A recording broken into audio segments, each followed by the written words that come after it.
बागलाण तालुक्यातील चौगाव येथील 10वीत शिकणारा विद्यार्थी शाळेत जातो असं सांगून घरून निघाला, मात्र तो शाळेपर्यंत पोहोचलाच नाही। आई वडिलांनी त्याचा शोध घेतला, न मिळाल्यानं सटाणा पोलीस ठाण्यात तक्रार दाखल केली होती। चौगाव येथील दुर्गेश संतोष दळवी वय वर्ष 15 हा गुरुवार दिनांक 26 रोजी सकाळी 10:30 ला शाळेत गेला। सायंकाळी तो घरी न परतल्यानं आई वडिलांनी चौकशी केली असता दुर्गेश शाळेत आलाच नाही असं समजले। गावात व इतर नातेवाईकांकडे चौकशी केली असता कुठेही मिळून आला नसल्यानं सटाणा पोलिसात अपहरणाचा गुन्हा दाखल करण्यात आला होता।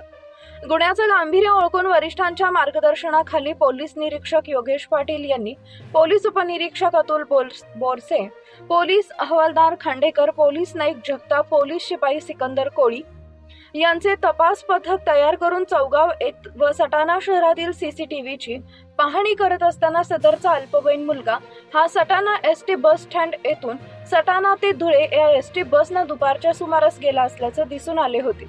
त्यावरून सदरच्या अल्पवयीन मुलाचा शोध घेतला असता सदरचा मुलगा हा मालेगाव येथील एका चायनीजच्या दुकानावर काम करत असल्याची माहिती प्राप्त झाली।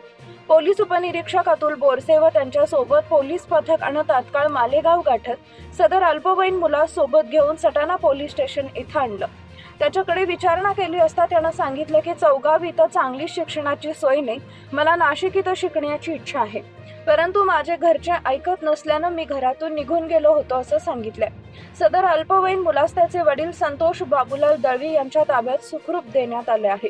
पोलीस उपनिरीक्षक अतुल बोरसे व त्यांच्या पथकानं केलेल्या यशस्वी कामगिरीने त्यांच्यावर अभिनंदनाचा वर्षाव होत आहे।